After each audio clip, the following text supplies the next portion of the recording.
ప్రధాని నరేంద్ర మోడీ వ్యాఖ్యలను ఖండిస్తున్నామని చెబుతున్నారు. ఆగస్టు 15 రోజు మావోయిస్టులను ఉద్దేశించి వారి సానుభూతి పరులను ఉద్దేశించి మాటల్ని మేము తీవ్రంగా ఖండిస్తున్నామని సిఎల్సి పౌర హక్కుల సంఘం వాళ్ళు చెప్తున్నారు. మనతో పాటు బోనాల పండుగ జోర్దార్గా చేయాలని ఆలోచన చేస్తున్నారా? అయితే కిసాన్ ఫ్యాషన్ మాల్ లా అద్రిపోయే ఆఫర్లున్నాయి. జోర్దార్గా షాపింగ్ చేయండి. కుమారస్వామి అన్నాడు మాట్లాడు అన్న ఏం చెప్తారు? 80వ స్వాతంత్ర దినోత్సవం నాడు ఎర్రకోట నుంచి ప్రధాని మోడీ మాట్లాడుతూ దిమాగీ నక్సల్స్ గురించి జాగ్రత్తగా ఉండాలి, వాళ్ళని వేరు చేయాలని ఒక మాట వాడిండు.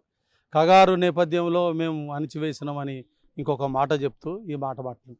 నిజానికి ఇవాళ మోడీ మాట్లాడిన ఆ మాట ఎర్రకోట నుంచి 80వ స్వాతంత్ర దినోత్సవం సందర్భంగా మాట్లాడిన మాటను అది కేవలం ఒక మావోయిస్టు భావజాలం, నక్సల్స్ భావజాలం అనే వైపు కాకుండా గత 3 నెలలుగా ఏదైతే సుప్రీంకోర్టు ప్రధాన న్యాయమూర్తి నిరుద్యోగులను, విద్యార్థులను, తర్వాత మిగతా వారిని ఏదైతే కాక్రోచ్ అని మాట్లాడిన తర్వాత దేశవ్యాప్తంగా ఉన్న ఈ 12 సంవత్సరాల 3 నెలల కాలంలో బీజేపీ ప్రభుత్వం అమలు చేస్తున్న కార్మిక, ప్రజా వ్యతిరేక, రైతు వ్యతిరేక, విద్యార్థి వ్యతిరేక విధానాలతోటి చాలా విసిగిపోయి ఏ ఫెడరల్ సిస్టమ్ను కూడా హానర్ చేయకుండా ఇటువంటి స్థితిలో కాక్రోచ్ పార్టీ వచ్చి లాస్ట్ మంత్ ఏదైతే ఢిల్లీలో జంతర్ మంతర్ దగ్గర నిరసన ప్రదర్శన, నీట్ ఎగ్జామ్ ఏదైతే లీక్ పేపర్లతోటి జవాబుదారీతనం ఉండాలి, ధర్మేంద్ర ప్రధాన్ రాజీనామా చేయాలనే ఒక ఉద్యమం మొదలైన ఉద్యమం జూలై 20 నాడ జంతర్ మంతర్ పార్లమెంటు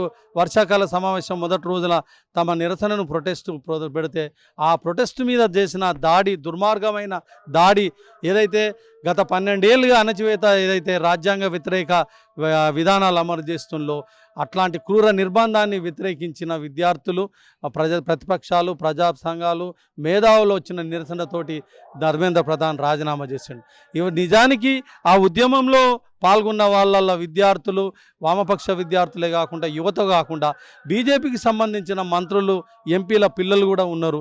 అయితే ఈ యువత నుంచి వచ్చిన వ్యతిరేకతను మనం ఎదుర్కోలేకపోతే, దీన్ని సైడ్ ట్రాక్ చేయకపోతే దానిలో వచ్చిన ఫ్రస్ట్రేషన్ తోటే ఈ వ్యాఖ్యలు చేసిండని మనం అర్థం చేసుకోవాలి.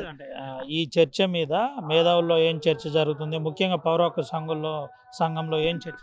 మేధావులుగా మనం చూస్తే గత 2 రోజులుగా 15 ఎర్రకోటలో మాట్లాడినప్పటి నుంచి వెళ్ళి దేశవ్యాప్తంగా ఉన్న మేధావులు, ప్రతిపక్షాలు, ఈ కాక్రోచ్ పార్టీ నుంచి మొదలు కొడితే అందరూ తీవ్రంగా ఖండిస్తున్నారు. యువకులు కానీ, విద్యార్థులు కానీ ప్రభుత్వాన్ని ప్రశ్నించడం నక్సలిజం అన్నట్టు, నక్సల్స్ వాది అన్నట్టు, అర్బన్ నక్సలైట్స్, తుకుడే గ్యాంగ్ అని ఎన్నో విష ప్రచారాలు చేసి ఈ 12 ఏళ్ల కాలంలో ఒక దుర్మార్గమైన అణచివేత చేసిండ్రు. ఇప్పుడు ఈ అణచివేతలను అన్నింటినీ విద్యార్థులు, యువత మొత్తం తిరస్కరించిళ్ళు. వాళ్ళు ప్రజాస్వామికంగా పాలన సాగాలని, వాళ్ళను అకౌంటబిలిటీ చేయాలని ఇవాళ బీజేపీని ఒక మెట్టు దింపించి వాళ్ళ అహంకారాన్ని వాళ్ళు తగ్గించిన సందర్భంగా మోడీ దిక్కులేని ఆ ఫ్రస్ట్రేషన్లో మాట్లాడుతుండు. ఇప్పటికిప్పుడు ఇవాళ సోషల్ మీడియాలో చూస్తే దిమాగి నక్సల్స్ పేర్ల మీద విద్యార్థులు తమ ఒక పార్టీ సోషల్ వేదికగా పార్టీ చేసింది.